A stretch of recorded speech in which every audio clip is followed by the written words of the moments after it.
listening to the Retail Razor Show, where your expert hosts and their guests cut through the clutter in retail and retail tech to shape the future of retail. Hello, Retail Razor listeners. Welcome to the Season 1 Grand Finale episode. As you can tell, I'm not one of your usual hosts. I'm Liza, principal and co-founder of Retail Strategy Group and the Merchant Life newsletter. And I am your guest host today, where I'll be turning the tables on your usual hosts and interviewing them. So let's bring them in. Ricardo Belmar and Casey Golden. Casey and Ricardo, thank you so much for having me guest host today. Hey, Liza, it's awesome to have you here. So amazing to have you off of Twitter for a moment on the podcast. Of course.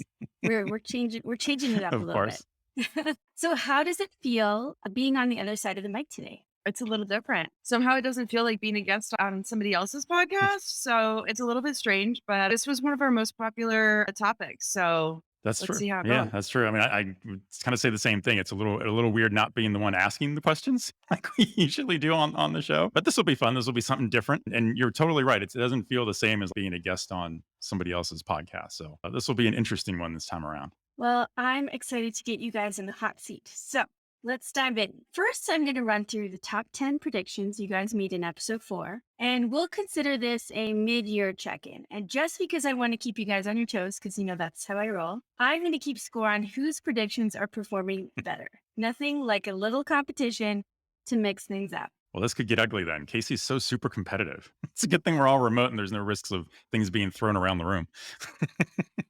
Yeah, well, I mean, maybe not your room. I think it's pretty obvious who's going to have the better record, but there's a reason, Ricardo and I are on here. I mean, I think we had a few times where we're like, no, you have to change it because we can't have everything the same. Well, this is definitely going to be better than I expected. I love it. Okay, so let's not get ahead of ourselves. And the second part, I'm also going to ask you both what your favorite parts of the season were and a few other surprise questions about the season. So let's get started with the season 1 finale. Okay, the first prediction was about retail media networks. Ricardo, let's start with you. Well, I think this one's definitely a winner because let's see, since we did episode 4, there must be at least, like another 50 retail media networks that have been announced by retailers this year. I don't know, ranging from like Ulta Beauty hadn't been announced when we recorded that. That's the one that everybody wanted to talk about. I mean, just about everybody that's either a big box retailer, a bunch of specialty ones that maybe we wouldn't have expected. I think this one's just continuing to grow. So I'm thinking I'm good on that one. Okay, Casey, let's talk about brick expansions. I love this one because, I'm a big fan of physical retail. Yeah, and I kind of focus on digital these days. So it's kind of nice to pop into bricks every once in a while. It's where we all started, right? There was barely an internet. I'm not saying that anybody's old here, but, there wasn't very many farmers in the beginning. So the passion started on the floor. It's been interesting with Amazon's they're still kind of expanding on these in stores, reimagining the shopping and buying experience. I've actually seen a lot more traction in that, with all of these tech-enabled spaces and a lot more experimenting. So, I think we kind of nailed that this is really going to be a tech-enabled opportunity for a lot of bricks and changing the traditional big box for more entertaining showrooms. Kind of tagged Glossier as the winner. There's been a lot of changes over there too. So there's a lot of opportunity here for a whole group of people to really win on bricks. Definitely. I also just placed a Glossier order yesterday. Social commerce and live streaming. Ricardo. Oh, this is definitely one of my favorite topics still, maybe second only to the retail media networks. I think it's still growing, right? I guess one of the big things in the prediction I talked about was this idea that retailers would start relying more on their store associates as the live streamers, as the way of really promoting the whole idea of live shopping that way.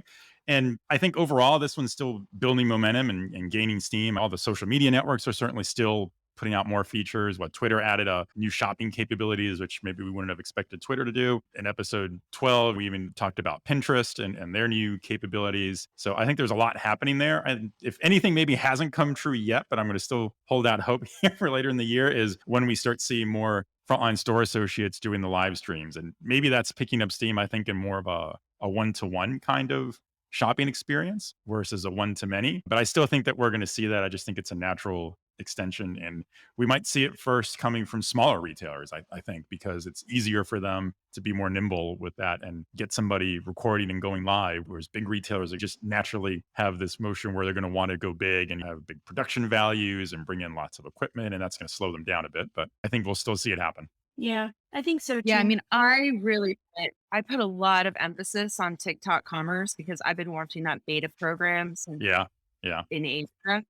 And then pulling out of the US and Europe last week, that announcement, I think it's going to probably be better for smaller brands than the big ones because TikTok would have been that commerce channel. So who's to know?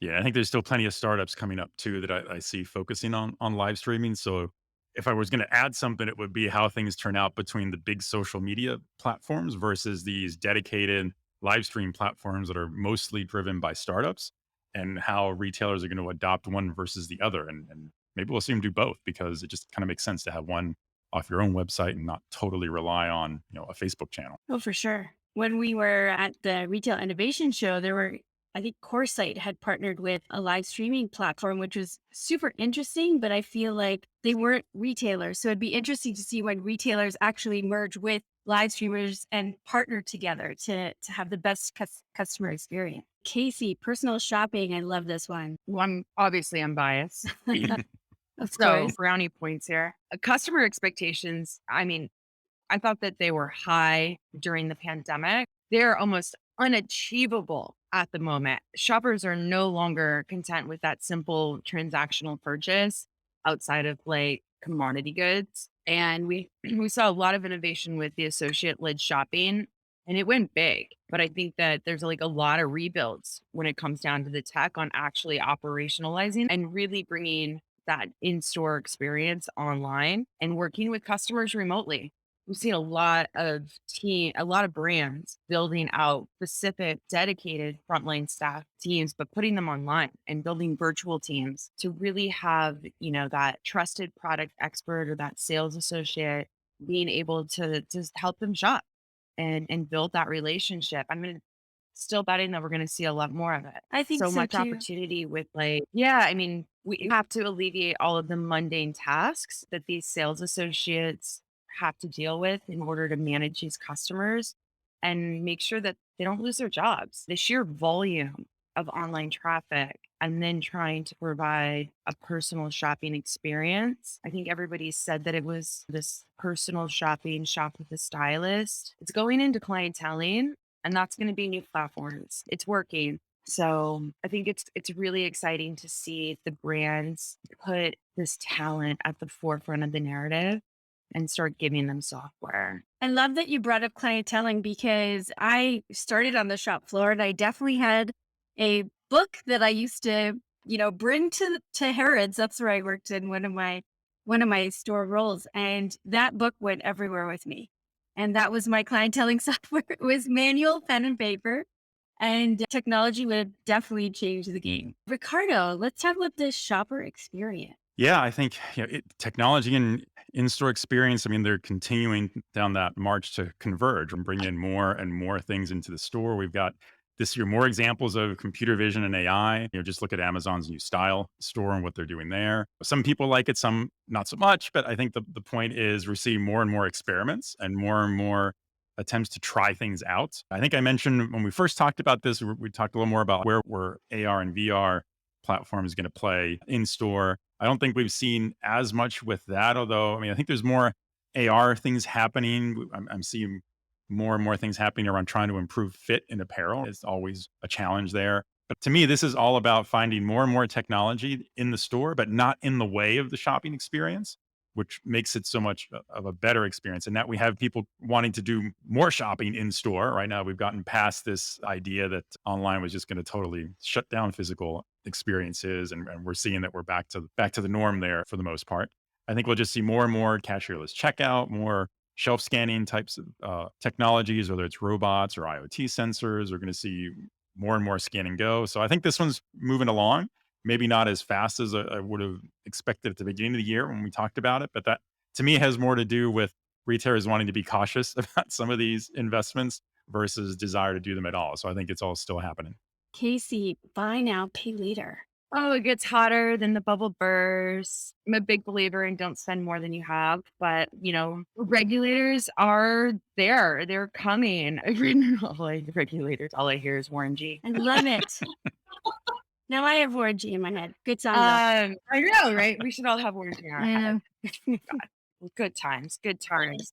I think one day we'll look back at buy now, pay later and say good times. They've been getting a lot of traction, making purchases lack consumer projections, and they can really make hassle-free returns. 30% APR with just crazy APR rates. There's easier ways to block out these payments, and they've been productive for all the brands. I mean, I don't know if you can find a website that doesn't offer buy now, pay later. But I also think it's a very American thing. We invented the credit card, right?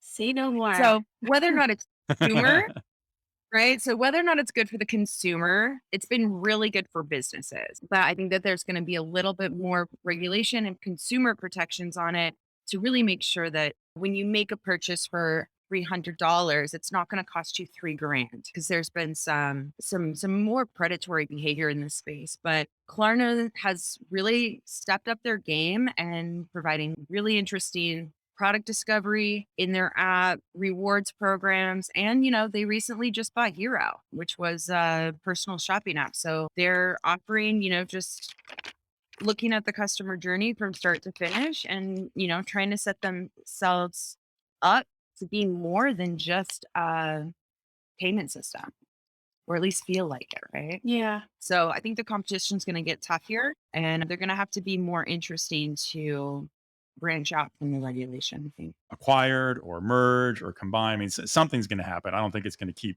on this growth path. Ricardo, I'm really interested on your thoughts on that too. Oh, I mean, you on buy now, pay later, you pretty much had me at regulators. And I've used it once as an experiment. Just like, well, I mean, Yeah. I mean, I think the very first thing we said back in that episode on that one, right? The it gets hotter and then the bubble bursts. I think we're just about at that point, in my opinion. I mean, there's more and more folks looking at it's just what you said, right? The predatory terms, the insane APRs, and it's on a path to have an impact, right? To put people into more and more debt when they don't need to be. So I don't know. I think it's interesting that we see the BNPL companies trying to add more services to their offering that's not part of the core idea, right? Of buy now, pay later, so that their business isn't totally dependent on it. And I don't know, in some ways, this is one of these things where it was a huge bubble, but at the end of the day, I mean, how hard is it to replicate buy now, pay later functionality for a payments company? So where's the differentiator for all these guys to stay in business? I think the bubble has to burst. And when we think about, Ricardo, this is one for you, the analytics, AI, and machine learning, and sustainability and traceability and merchandising returns and predictive analytics, all the stuff that I love to talk about from a merchant perspective. Let's talk about your prediction around this. So in that one, I saw that we're just going to so much more automation. A lot of this technology being used to remove all of the mundane and tedious tasks that store employees have to deal with. And there are so many new tools coming out with that. I've been working with a number of different companies now who have new technologies just for that, to make life easier for those frontline teams. And then just looking at returns. Returns is becoming an even bigger problem, I think, now than it was at the beginning of the year. And I see more technology being thrown at how to solve returns, not in terms of what do you do when somebody wants to return something, but what can you do preventively to make it so that people don't need to buy 3 versions of the same thing to see which one's going to be the right one and return the other 2. Now, there's ways that AI and machine learning can help with that analysis, and I think we're seeing solutions that do that. I've seen more retailers implement those, and they're seeing tangible changes. We're seeing reductions of returns in double-digit percentages, which is obviously going to be meaningful to their sales numbers. I think sustainability has just continued down a march. I think more and more news coming out where people start to question some brands as to, are they really engaging in those sustainability practices they've been talking about? Or are they doing one thing with their right hand, but the left hand's doing something else that kind of works against that sustainability? So to me, that says that people are paying more attention to sustainability and it's starting to matter more, which I see as a positive.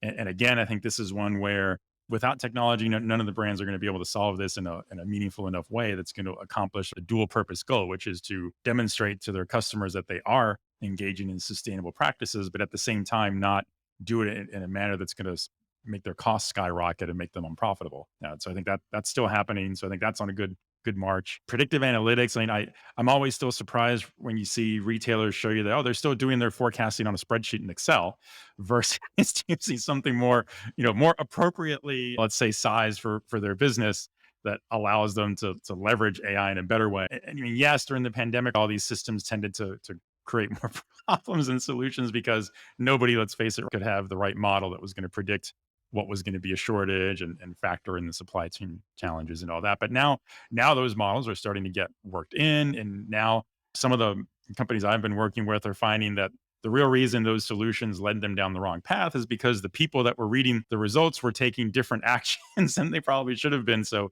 it was less the technology as it was the human intervention that didn't want to accept what the technology was saying because they felt that, that was going to be a different result. So I think that's all working itself out. In some ways, I think this is one of the most exciting technology areas in retail because it has the potential to have so much change, even if it's more behind the scenes and most consumers don't see this. It's not obvious to you if you walk into a retailer store, but there's so much of this behind the scenes that has to happen to make the business work. I just think it's nowhere to go but up. Agreed. Yeah, I'm going to just add a point on there just to kind of leave our listeners with something to think about. We've been measuring the wholesale business for like 100 years. This is really the very beginning of taking direct to consumer analytics as we grow these business models out and selling direct to the consumer. There is so much data, so more data than we've ever had. And so we're going to be able to get an amount of knowledge from this over the next like 3 years that we've never seen or understood about our brand or sales. And I think I agree, Ricardo, it's super exciting. I mean, you can just geek out on this for Yeah. We're already keeping those data scientists employed for a long time. Yeah. I Job definitely security. geek out. Yeah. Yes. I definitely geek out on all that, coming from that merchant and product creation space. The challenge I find is that we have all this data and we always have had so much data from loyalty programs and even clienteling, but are we really using it to drive, Yeah. product decisions, assortment decisions? So it will be very interesting to see, the next 3 years. I think we should come back to this one in 3 years and let's see where we are. Let's talk Yeah, about I think delivery. you we've got could a lot of safely put garbage this one on every top 10 list. Oh yeah. Yes. Exactly. Yeah, no, we've got a lot. Exactly. Well, let's talk about rapid delivery. Yeah, rapid Yeah, delivery. let's Goodness talk about gracious. it. Does anyone here still have access to 2-hour delivery from any company? Well, you're in Canada, so like I know. you I don't get to do. shop, period. I know. Come on. No. We're getting better. We're getting better up here. I swear. Maybe not 2 hours, but definitely we're getting better. I mean, rapid delivery gets a rapid shakeout. I mean, too many popped up during the pandemic. It was an incredible opportunity to force adoption for consumers to stop buying things online that they never even thought was possible. The amount of grocery online, I mean, without the pandemic, would you ever think like rural areas we're getting, 2 to same day delivery? But we asked in the beginning of the year, is this really sustainable? And I think the market has decided that it's not cost effective, and we'll continue to see a lot of acquisitions and consolidation, M&A potential here with like micro fulfillment and last mile delivery. Very hot space. A major's gonna win, but there's been a lot of adjustments here, especially this year with even Uber Eats. It's incredible how long it takes. Amazon canceled their 2-hour delivery in metropolitan areas in a lot of them. Grocery delivery services have ceased to exist in a lot of, non-chain grocery stores that were leveraging it. I think we're going to have to figure out how you can afford to have last mile. I'm very curious on how consumers feel about having this amazing service and then it going away and how that affects brand loyalty. So I think there's still a lot to watch here. There's a big opportunity, but it's going to take a lot of money. Yeah. It's almost like we haven't really seen who pays for this. Whose P&L is this really impacting? Right. right? Right. Yeah, I don't know that anybody has the model down yet to make Yeah. money off of it because it's kind of Yep. this thing where, the faster you want to deliver it, automatically means the closer you have to stage it to the customer to have a chance of getting it there. I mean, like 2 hours, like we had like the quick commerce brands and 15-minute delivery in cities. I mean, Mhm. if you're going to do that, then you have to have so many different staging locations and fulfillment centers. And you've got to have the best predictive analytics to know exactly what are the items everybody's likely to order that they want in 15 minutes. And then you end up hearing all the providers say, well, we hope to make this work with larger basket sizes. But okay, you don't really want a big order because then if you're trying to deliver it in 15 minutes, it takes you too many minutes to pick and pack the order to get, let alone to get it to someone if it's more than a handful of items. So that means, okay, if you can't get your volume based on basket size, you've got to have it on number of orders. Okay, but then you mean more labor, right? Or more automation. And either one of those has a cost implication. So you still need to work that out. So I don't know. It just doesn't seem like it's sustainable. And then at the end of the day, I think, Casey, you asked the right question. What do consumers really need to have delivered in less than 2 hours? Right. Like my biggest, Often enough to my make a business out of it. yeah. I mean, I'm probably oversharing here, but like the amount of times I ordered a chocolate donut from Dunkin' Donuts around like 11 to 1 a.m. in the morning from Uber Eats during the pandemic is ridiculous. But it cost me literally nothing. Now, if I wanted to order that same donut for just to hit a craving at like midnight, it would cost me like $32. Like there are so many fees attached to that now that I'm like, yeah, I don't need to travel. Yeah. Yeah. Do you really need it delivered right now? Is it really worth it? Yeah. Yeah. So I mean, it's those impulses versus primary way of going grocery shopping.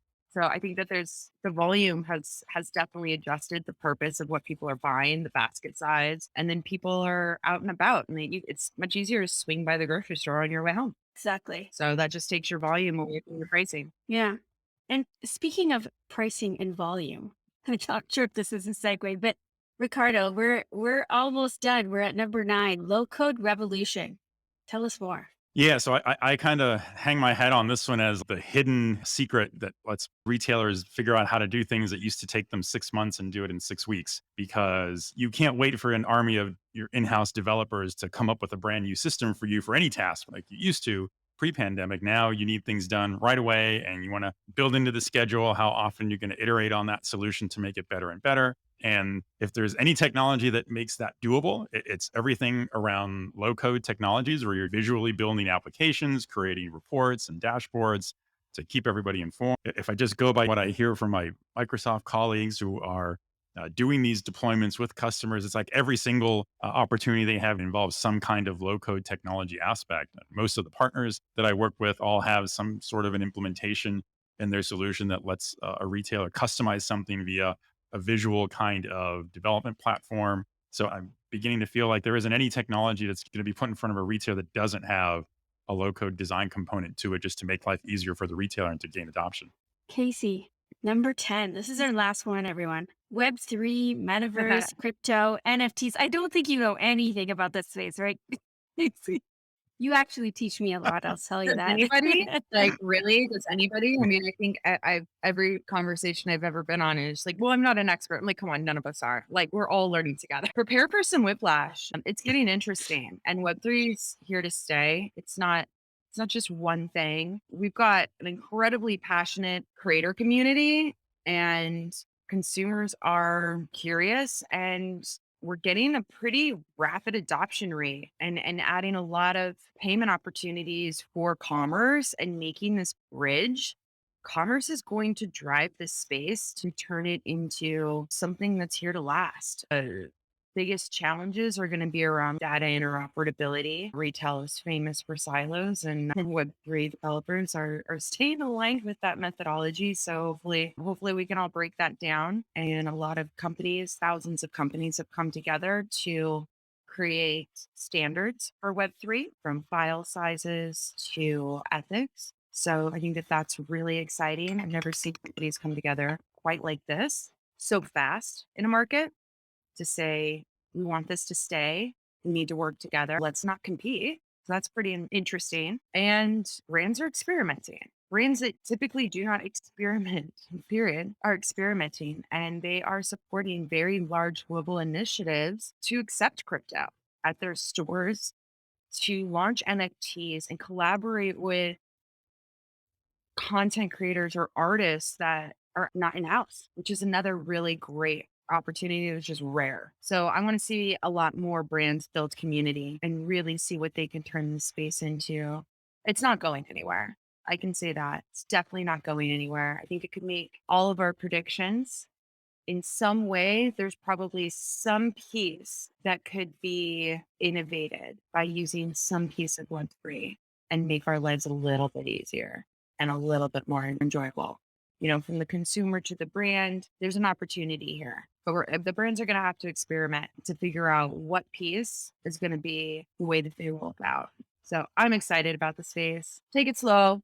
I'm excited too. I was actually in the Soho Ferragamo store a couple of weeks ago, and I saw the NFT station, I guess. And as a consumer, I was definitely fascinated. So I'm excited to see more of what happens in that space. Well, I'm sure that everyone listening is wondering how the score turned out. So now, as an impartial judge and to friends to you both, I will say that I would say you guys are both pretty spot on. Do you think that there's anything that you should have predicted that should have been on this list? I think that's an interesting question to ask you both. That's a tough one. And if I were to pick anything, I would say the one thing we came close to it, right, in Casey's brick and mortar expansion. But I don't know that we really talked about whether there was going to be sort of this pendulum swing between online commerce growth versus physical stores, and just how much people were going to rush back to stores this year and want to enjoy that physical shopping experience, and what that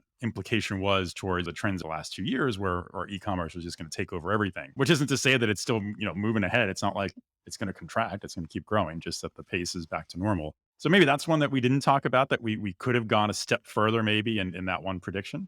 But that's the one that comes to my mind. Yeah, I mean, we spoke about it maybe a couple times throughout this entire season, knowing that when that pendulum swings, it's going to come with a recession. And we didn't really dive in. I think we could have used an entire episode just to talk about the timing, the impacts of all of this with some type of recession coming into play, because it was obvious the timing wasn't. Yeah. And so Yeah. in aligning with the holiday season or the kickoff of the new year, there's a lot of companies are expecting to hit their numbers this year because of holiday. So I think we could have definitely dived into a little bit more of the consumer behavior coming out of the pandemic Yeah. to Right. say which one of these things is going to be what a retailer is going to need to make it through that recession. Yeah. And closely related to that, we didn't predict the wonky supply chain problems that have been continuous, right, throughout Still, this year still, right? I don't think we would have, back at the when we recorded that episode, would have predicted that, oh yeah, Target and Walmart are not going to figure out how to get their inventory turns straightened out, and they're going to end up stuck with too much product, right? We like, never would have we predicted do, that one. right? Like, why are we still having issues? Yeah. Like, Yeah, exactly. yeah, I agree. Well, I'll say that it's definitely a merchandising strategy issue, but nobody asked me. Let's talk about some highlights from season 1. So, Ricardo, which was your favorite Clubhouse discussion? I love these, by the way. Yeah. We really enjoy these too. I have to say, I think my favorite one was the one we did with Andy Laudato, CEO of the Vitamin Shop, from his book, Fostering Innovation, and how to build that culture of innovation in your IT shop. I think that one was my favorite one, just because it was such a wide variety of topics that we cover. I mean, we asked Andy about his project management style. We talked about how that impacts the corporate culture. There were some pretty clever tidbits in there that he talked about in terms of how to consider how you hire people to align to that culture of innovation. He talked about his hierarchy of IT needs and how you can get to earn the privilege to innovate, which I think was really clever. And then one of my favorite, if I'm going to pick catchphrases to come out of the season, that one had one of my favorites, which was be a diode, that Andy had. If you remember that one, where he said, as the team manager, if you're a diode, you take all the negative things that come to the team, those stop with you as the team leader, and you don't pass those on. But when you get all the good comments, you don't keep those, you pass those on to your team so they can all benefit from the praise. That one, there should be a t-shirt for that one. I love it. Yeah, I actually took a lot of quotes from Andy. I love his perspective of project management and how to get tech in and actually deployed rather than running so many projects simultaneously that almost nothing gets done in 3 years. I really haven't quoted anybody as much as I've quoted Andy from these podcasts. He is a gem. So everybody And he, rewind, go back to that Go episode back and and listen to take a that one. listen. Yeah. It was really good. I love that episode too. Casey, I have a question for you. Who was your most memorable guest speaker and who surprised you the most? It's a double whammy question. Ron Thurston, and it's for both of them. There's probably no coincidence. He's been in what, no less than three of our episodes. We kicked off with Ron, and once you hear Ron advocate for the frontline store teams, you just can't help but gain a better understanding of the people working in those roles and also feel motivated to want to improve the work environment for these associates. I knew of him. I had met him on Zoom, but that conversation, that podcast, I just completely fell in love with him. And I had no idea he had so much passion for these people until we started talking. And like, we didn't stop talking. It was season one, episode one, season one, episode two. It would just continue to bring in Ron that he has this platform, like his voice needed to be out there and share his stories. He's an amazing human. So definitely made it to my most memorable. I love Ron too. I love watching where he's going to be next on his Airstream tour. It's super cool. And now I want an Airstream, obviously. I know that. Yes. No. Exactly. Yeah, I hope it turns into a documentary. I really want to watch. I love it. What about you, Ricardo? Which guest would you say did you learn the most from? So I have sort of an interesting way to think of that one. So as far as where did I learn the most from, I think it was on the episode that we call the Sea of Academia.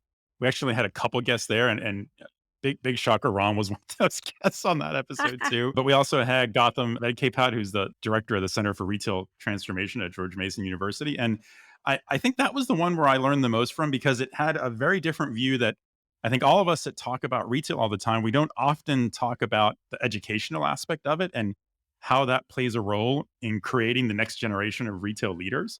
And I think in that episode, I learned a lot about different perspectives on how to look at that. The thing that sticks in my mind in that one is when Gautham said at the beginning of one of his classes in the semester, he asked his students, how many of you work in retail right now? It was something like a big percentage of his class raised their hand and said, yeah, they work in retail. And then he asked them, well, how many of you think you want to pursue a career in retail? And all the hands went down.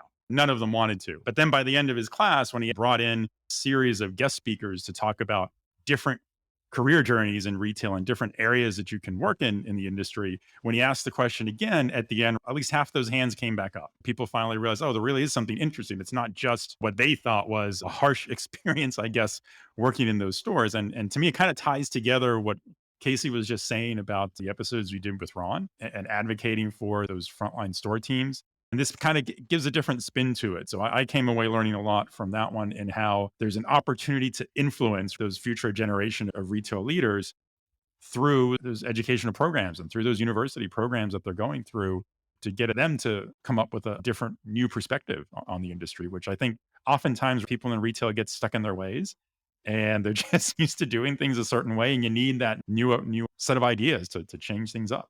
Yeah, I mean, 1 in 6 people on the planet work in retail in some capacity. And for there not to be a way for you to go to school or go to college or university or specialize in retail or commerce, I mean, that's kind of mind blowing. The amount of education that and curriculums that are popping up now at major universities to focus on digital transformation and retail is so hopeful. I feel that this is actually going to be, I'm going to feel like it's really about being respected as a career and getting those good salaries, being able to attract top tier talent. We have big problems to solve. And it's nice to see the universities turn this into an actual specialty. I totally agree. And it's interesting because I went to fashion school and got my degree in fashion. And it's so interesting to see how the programs have evolved to include, things Hmm. like data scientists or material scientists or textile innovation. So I love that episode too. Now, tell us, do you have any special plans for season 2? What can we look forward to? We'll have some surprises. We've been talking to some folks about a couple of unique segments we may try and do in season 2. I'll try not to give away too much, but there'll be some people who might be familiar to listeners from season 1 who may come back, and some who will be new, to kind of gives kind of like I'll call it a data angle to our conversations, where we'll have one of these guests come in on a segment and it'll be related to the topic. They might have an interesting data point or a research statistic that has come up, and we'll spend a couple minutes talking about how that has an impact on the topic that week. So I think that'll kind of mix things up a bit. It's almost kind of, if you think of an Ask Me Anything type of scenario, except it'll focus around a specific data theme, I think. So that should be a clever one. And we'll have a new theme. Some folks maybe didn't realize we had a theme to the episodes that we set for season 1. There was a structure to it. We're focusing in on digital transformation and innovation and people, which I think was the unique spin that we brought to those other 2 areas. So we'll have a new theme, which we're not going to spoil for season 2, but we'll definitely have a trailer coming out soon to give everybody an idea of what we're thinking for season 2 and what to expect. Casey, any last thoughts? Yeah, our training wheels are off. This started as I miss talking to everybody, and we all kind of jumped in a room in Clubhouse, and it was super cool. I don't think anybody's logged into Clubhouse for several months. So pretty exciting that, this is season 2 is going to be fresh, fully planned, on purpose, in real time. And it's going to be interesting to see how we started to really like where we are now, and bringing some incredible guests that didn't have a Clubhouse invitation at the time. Because that was a prerequisite for season 1. I know. There is that. Yes. Yeah. They were hard to come by. They were hard to come. Yeah, for a while, right? Yeah. And so we had some really great guests that didn't have an iOS. They weren't iOS. They were Android. They weren't allowed to there was no app for them. They couldn't come in. It took a while for them. Yeah. Might see some more Android users in season 2. Yeah. So listeners can expect more of those, like the Retail Transformers series that we kicked off with April Sobral. We'll do more of those in season 2 with some unique guests. Yeah. That's awesome. Well, thank you both for having me. Really flip the script on you.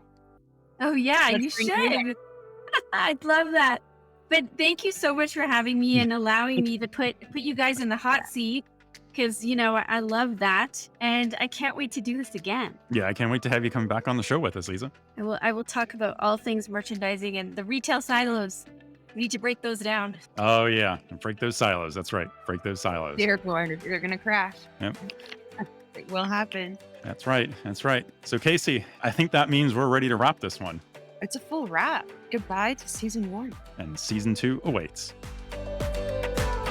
If you enjoy our show, please consider giving us that special 5-star rating and review on Apple Podcasts. Smash that subscribe button in your favorite podcast player so you don't miss a minute.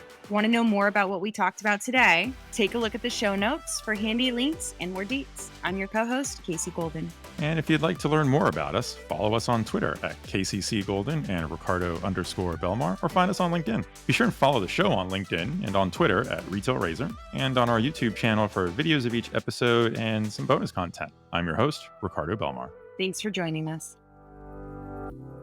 And remember, there's never been a better time to be in retail if you cut through the clutter. Until next time, this is the Retail Razor Show.